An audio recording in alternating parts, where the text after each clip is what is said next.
And we are recording. Hello, everybody. Welcome back to the Animation Combination for another episode. Who Wants to Be Millionaire Animation Edition? This is Season 6, Episode 6, and we have with us a returning contestant on the show who's been here for both Season 1 and Season 2. And actually, she was the very first contestant ever on this show. Oh my gosh. So please welcome the blogger and movie critic, Rotten Tomatoes certified, Miss Rachel Wagner. How are you?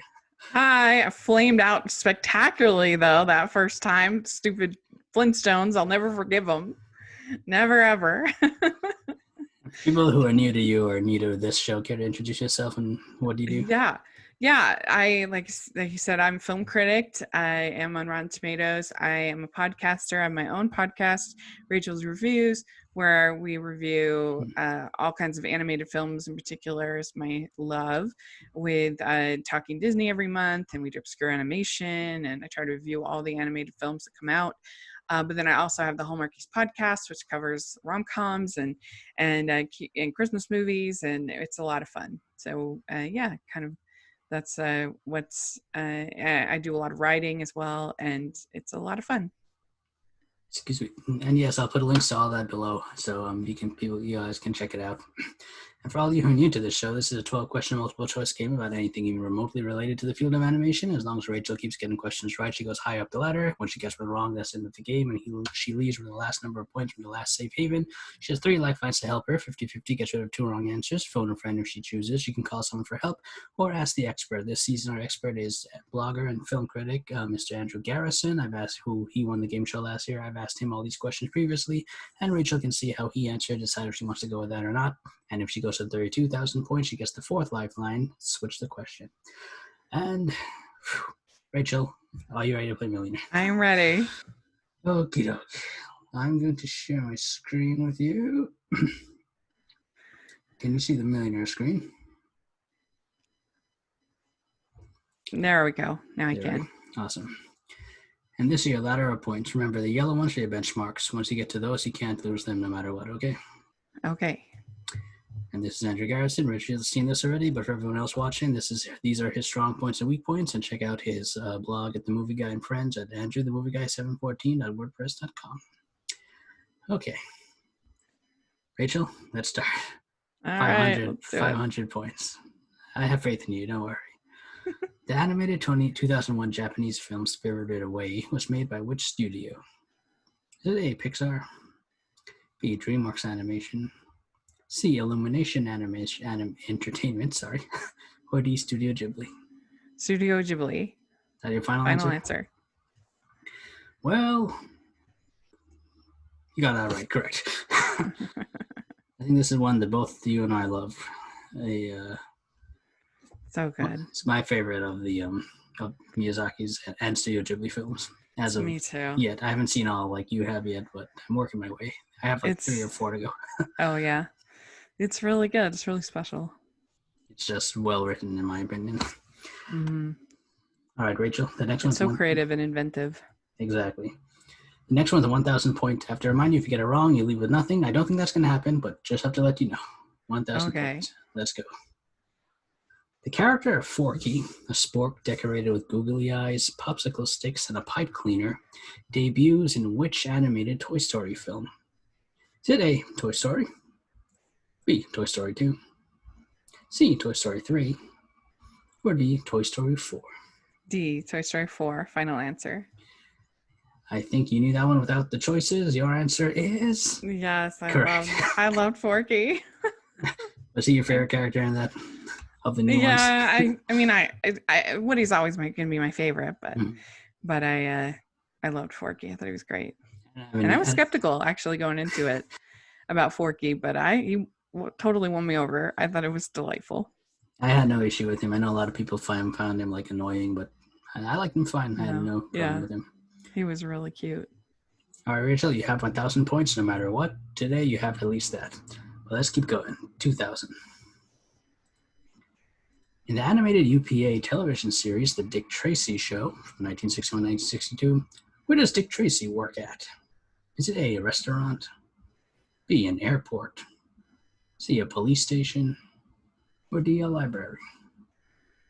I should know this because we just did an episode on on UPA, but that was the one part we didn't cover.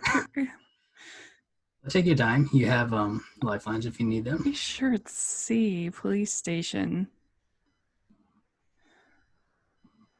Is that your final answer, or are you still thinking? Let me go 50-50. All right, let's get rid of 2 wrong answers for you. We're left with restaurant and police station. That's still there. Okay, I'm going to go with police station. Is that your final answer? Yeah. You went to police station. Your answer is correct. Congratulations. Woo! I didn't mean to make you sweat there, but yeah, but I know. Well, we didn't do Dick Tracy because I felt like it was kind of culturally insensitive, and we had so much else to cover. Yeah, the show was has been known for being culturally insensitive. Yeah, and it's weird. It's called Dick Tracy. Dick Tracy is a famous detective and fictional cop for those who don't know. But in the show, he's not even a main character. He's like in the beginning, but then the rest of the show is about like his minions, his like not minions, his workers who do the work. But the 2 I watched, they were pretty cringy, but I never actually saw it. But anyway, woo, you had to use lifeline, but at least you're still in the game. Okay, let's go. 5,000 points. Scamp is the name of the son of which animated Disney animal couple? A. Pongo and Perdita. B. Lady and the Tramp. C. Todd and Vixie. Or D. Bambi and Faline. B. Lady and the Tramp. Final answer? Crap, is it? Now I'm having second thoughts about, is it Pongo and Perdita? Shoot. Pretty sure that Lady and the Tramp 2, it's Scamp.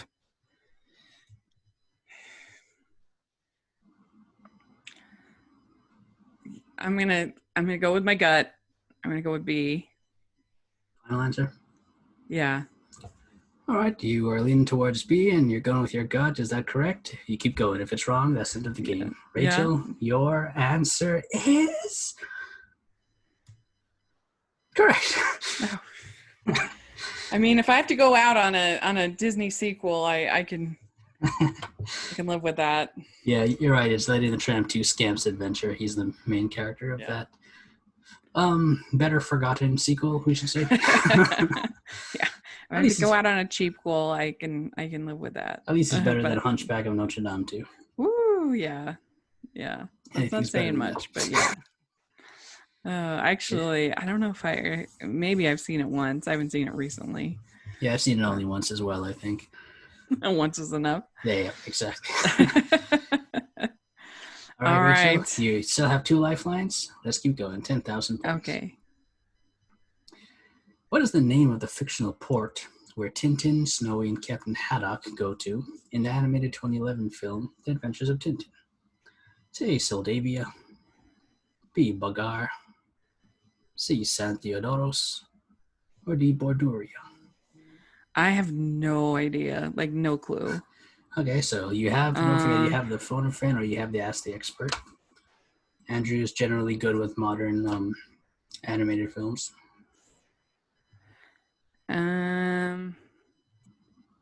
This doesn't seem like the kind of thing that Stanford would know.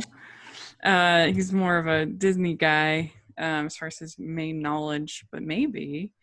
I guess I'll ask the expert. All right, we're going to use 1 lifeline, and we're going to ask Andrew. We asked him, and he said, I'm thankful for having rewatched that film in the last couple of years. With that in mind, I'll say the answer is B, Bagar. All right, I'll go with his answer then, because I really have no clue. Is that your final answer? Yeah. All right.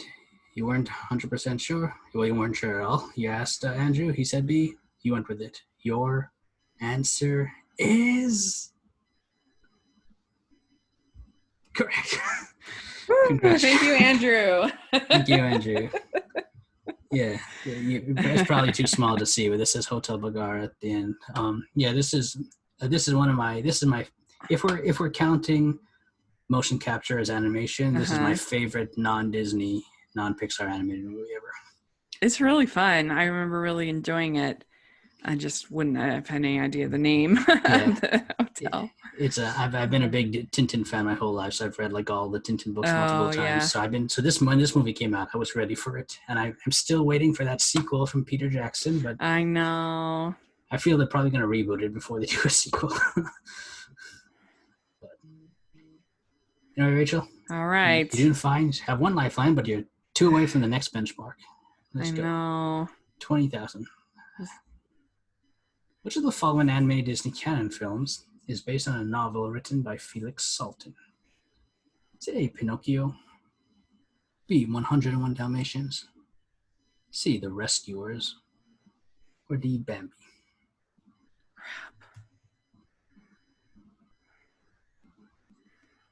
Ooh. I'm sure of the ones it's not. Which ones is it not? I know it's not Pinocchio, and I know it's not 101 Dalmatians. And I think The Rescuers was written by a woman, but I'm not 100% sure.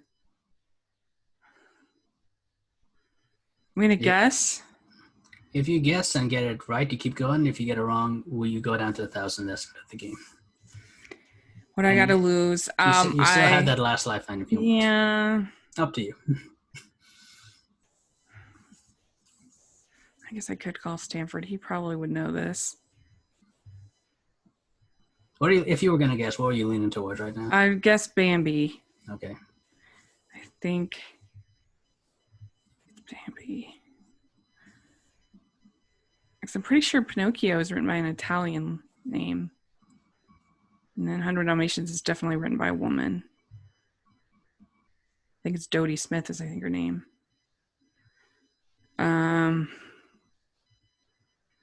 Rescuers, I'm not sure about. We just covered it. Literally this last month we covered it. Yeah, Don't think Felix. I'm gonna go with Bambi. I'm gonna go your gut again. Final answer? Mm-hmm. Yeah. All right, there's another one. Your gut was telling you D, and you went with it. It worked out for you last time. Will it work out again? Your answer is correct. Congratulations. Yeah. Rescuer was written by a woman. I think it's Marjorie Sharp. I think was. Okay. Yeah. Good. But yeah, Felix. We haven't covered Bambi on the show yet. Well, look, next time you do, when you do cover it, you could mention this fact as well. Yeah.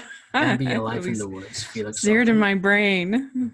Seems like it would be a really boring novel, but from what I've heard from people, yeah. I hear it's not just it's also different. Like like the Fox and the Hound novel, how different that was from the movie. But anyway, I'm glad you went with your gut. You still have that one lifeline. Okay, Rachel. The next is 32,000. Now I have. Is it after this that I get the second lifeline? Correct. You have to get this one correct. Okay. First. But if you get this one right, you will be at 32,000 no matter what. You can't leave with less than that. Well, that's good. Let's go. 32,000 points. Which animated Disney Toon Studios film features the songs Forever and Ever and If It Says So? Is it A, Mickey, Donald, Goofy, the Three Musketeers? Pocahontas 2, A Journey to a New World? Cinderella 3, A Twist in Time? Or Pooh's Grand Adventure, The Search for Christopher Robin? Shoot. I know that Stanford won't know this. Yeah, I remember when he came on the show, you were talking about the cheap goals and how he doesn't like it. Shoot. You have Andrew too if you need him. Oh, I do? I have another? Yeah, because you could have done either one phone a friend and one ask the expert, or two phone a friends or two ask the experts. So. Oh, okay. He said he doesn't really know these very well. Generally, he said, the direct-to-video ones are the ones he generally doesn't know. He's not so good at. And again, if you get this wrong, you go down to 1,000. I'm trying to. The only one of those ones I know semi-well would be Cinderella 3, but I can't remember the songs. I guess I'll see what Andrew said. You want to go with Andrew? I'll get lucky. All right, let's see what Andrew says is the last lifeline of the three. He said, now we are in a tough one. I'm going to say D, Pooh's Grand Adventures, the answer for this one, but I'm only 60% sure about it. Yeah. So he's not 100% sure, but yeah, 60. I mean, I'm pretty clueless on this one, I have to say. So here's what you could, if you were getting me with these cheap goals. You're ruining. Hey, you said no Flintstones. All right, I will go with Andrew D, Who's Grand Adventure. Is that your final answer? Yeah. I was going to say you could walk away with 20,000 if you wanted, but you already said final answer. If you get this right, you're at 32,000, and you have that. Rachel, your answer is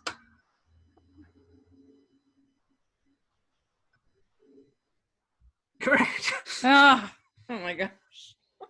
Oh, congratulations. Thank you, Andrew. Rachel, I don't think I've even seen that one, so you could sigh a sigh of relief. You have 32,000. No matter what you do today, you can't leave it less than that. That's a huge number to have, especially if you have a round two. That's a very good place to be. Okay. And now you have that switch. No more cheap goals. Come on, give me a break. It's all Miranda number generator. I'm like, I know Disney and I know DreamWorks. This will be a TV question. This is a movie I love a lot, and the reason I hated the 2011 Winnie the Pooh movie was because I felt a lot of the plot elements were taken from this movie, which I think did it better. So I'm a big fan of Pooh's Grand Adventures for Christopher Robin. You should definitely check it out if you haven't seen it. Okay, Rachel, you can breathe a little bit. You have that. Switch the question whenever you need to. Okay. 64,000. You said TV, and here's a TV one. As of June 2020, which of the following celebrities has not appeared as themselves on an episode of the animated Warner Brother Animation's television series Scooby-Doo and Guess Who, the one from 2019 to present? Is it A, Steve Carell, B, Chris Paul, C, Jim Gaffigan, or D, Penn and Teller? I've never seen an episode of Scooby-Doo in my life, so I have no idea. So I definitely have to switch the question. All right, we'll switch the question. I remember when I was reading your review on Scoob, and you're like, that was your big secret, guilty secret. Yeah. You never seen Scoob, and I'm like, what? Yeah, I've never seen it in my life. Like a huge Scoob fan. I thought the Scoob was terrible. I haven't seen that one yet, but from what people have said, I want to stay away from it as far as I can. I mean, it's at best a generic superhero movie. Mm-hmm. So it was disappointing from what I've heard of Scooby-Doo. All right, we'll switch the question for another one. But if you were to take a guess, what do you say? Just a guess? I would say Steve Carell. He seems kind of big name. If you said Steve Carell and took a guess, you actually got it right. He didn't show up. Can we go back? So sorry. But, just kidding. Yeah, this show, Scooby-Doo and Guess Who, what they did was they got like a celebrity guest star in each episode, and it's similar to a show they did in the 70s called the New Scooby-Doo Movies, which they did with like celebrities of the 70s. So they kind of brought it back for this new show. It's on Boomerang. So anyway, Moving on. Here's the 60th there. Your brand new question. And again, if this one, if you don't know, you might as well take a guess because you still have 32,000 no matter what. So. Right. Let's go. Another TV one. Which famous scientist has a voice cameo as the pig Waddles in an episode of the animated Disney television series Gravity Falls 2012 to 2016? It's A, Bill Nye, B, Neil deGrasse Tyson, C, Stephen Hawking, or D, Brian Cox? I'm not sure on this one, even though I love the show, but I'm going to guess Neil deGrasse Tyson. Final answer? Mm-hmm. Well, at least you've seen the show compared to Scooby-Doo. Your answer is correct. Wow, you are so good at this, Rachel. I watched once I got Disney Plus this year. I watched Gravity Falls for the first time, and I fell in love with the show. Oh, it's so good, huh? It's so well written. I love the characters. I love everything. I just wish we could have gotten more of it. I know that was his vision, but it ended so perfectly. But yeah, I wish we got it more. Yeah, I Wendy and agree. Dipper, and I love them all. It is such a great show. Yeah, and I don't know if you remember this particular episode, but this was the one where Neil deGrasse Tyson voiced Waddles the pig. Neil deGrasse Tyson, he was basically on everything for a while. His character on the Ice Age movie. Oh my gosh, that was so bad. I forgot about that. You give me an idea for a future question. All right, Rachel. Next is 125,000. So from here on in, you can think about walking away if you want. It's a good idea. Right. It's not a bad idea. Which of the following direct-to-video animated DC Universe Batman films was the most recent to be released? Was it Batman Gotham by Gaslight, Batman and Harley Quinn, Batman Hush, or Batman Bad Blood? Are you familiar with these Batman animated films? No, I've heard of all. I haven't seen any of them. Out of these, the only one I've seen is Gotham by Gaslight. Oh, yeah? I've heard of it. I feel like Batman Hush wasn't that long ago. Well, you could take a guess, or you could walk away.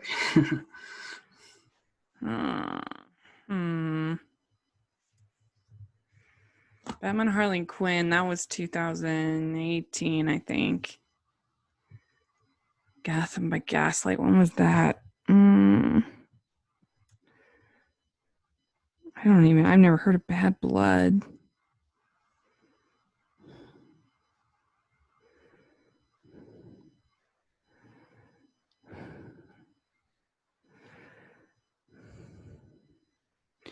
I'm gonna guess Batman Hush. Final answer. Mm-hmm. Going with your gut for 3 times in a row. It worked out twice. Will it work out again? Your answer is correct. Ah! Oh my gosh. Oh my goodness. Rachel, you were so nervous to come on the show, and look, you've had 125,000 points. Yes, this was the most recent one. Yeah. Bad Blood, I think, was actually the oldest of those 4. Gotham by Gaslight was it was like it took place like the Victorian era, and you had to solve the mystery of Jack the Ripper. Oh yeah, I remember hearing about it, but that was a risky one. But look at you, 125,000. Yes. You're only 3 from the million. Did you like the Gotham Gaslight one? I did actually. I did like that one. There was another one I saw at the same time called Batman Ninja, which kind of made like anime version. And that one I didn't like at all. Yeah, I saw that. I mean, I didn't see it, but I saw the advertising. Yeah, that one I was disappointed with. But Gotham by Gaslight, I thought was really good. I liked the Justice League Dark one. I haven't seen that one yet. Because a bunch of them had been really disappointing in a row, including Batman and Harley Quinn, which was terrible. I think I remember your review of that one on your blog. Woo! Yeah, that one got the fingers flying. Exactly. Yeah, well, you did wonderful to remember this came out recently. All right, Rachel, let's keep going. Right. This is how far I got last time. Exactly. I think you even got this one correct last time. The physical appearance of the character of Mr. Snoops in the animated 1977 Disney canon film The Rescuers was inspired by which animation historian? Is it A. Leonard Maltin, B. John Canemaker, C. John Culhane, or D. Jerry Beck? You said he just did The Rescuers with just did Stanford. It, and man, I wish I had. Did you come across this trivia? I wish that I had. Phone a friend now. Yeah, because I know Stanford would know this one. He loves this movie. Take your time. Take your time, and again, you could take a guess again or walk away. Your gut worked 3 times already. I know it's not Leonard Maltin, because he looks nothing like him at all. The other 3 I don't know, though. I want to say Jerry Beck, just gut. But that's a pretty stretch. The other 2 I've never heard of. I'm sure they're great.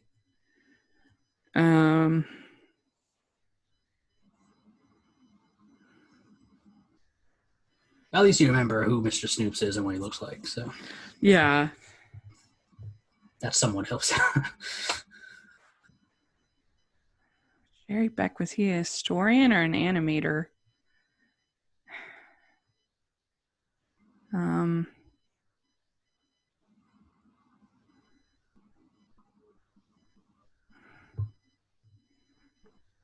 uh, Do you want to walk away with 125? Or are you going to take a plunge and go with your gut again? I think I'm gonna have to walk. I'm really pretty unsure because I don't know who those other people are at all. Yeah, I think I'm going to have to. Rachel, is that your final answer? That's my final answer. Rachel, congratulations. You leave with 125,000 points, which I think right now is like top 3 right now. So you're pretty good to come back for round 2 if we have a round 2, and I'll let you know. So there's nothing to be nervous about. You did wonderful. But if you were to take a guess, what do you say? I would say D, Jerry Beck. If you told me Jerry Beck's final answer, you got it wrong. You go down to 32,000. It was John Culhane, actually. And I'll show you a picture of him. That's what he looks like, Mr. Snoops. Oh my gosh. And fun fact, he was also the physical inspiration behind, the character in the Rhapsody in Blue segment of Fantasia 2000. Oh yeah. He looks kind of like the same thing. Like, yeah, he was also I can see that. So he inspired 2 Disney characters in terms of looks. So. Well, very good. That's a hard question. That's appropriate for 250,000. Would you prefer I put that down at the 1,000? No. Rachel, you did amazing, and like I said, I'll let you know if there's a round 2 and if you're come back or not. But this is the end for today, and I want to thank you again for coming on the show. And before we go, how can people find you online? Yeah, thank you so much. This was a lot of fun. I'm just super competitive, so my nerves. Yeah, you can find me at Rachel's Reviews, all over social media, iTunes, YouTube, and on Rotten Tomatoes. So please check that out, and also at the Hallmarkies podcast. And I also have quite a few interviews and fun stuff at Rotoscopers, so a lot of fun. I'll put links to all those below. And for everyone else watching, we've gone to 6 contestants, 4 more to go. Maybe one of them will get to the million, or maybe we'll have round 2. Until then, keep watching. Take care. Yay! Bye.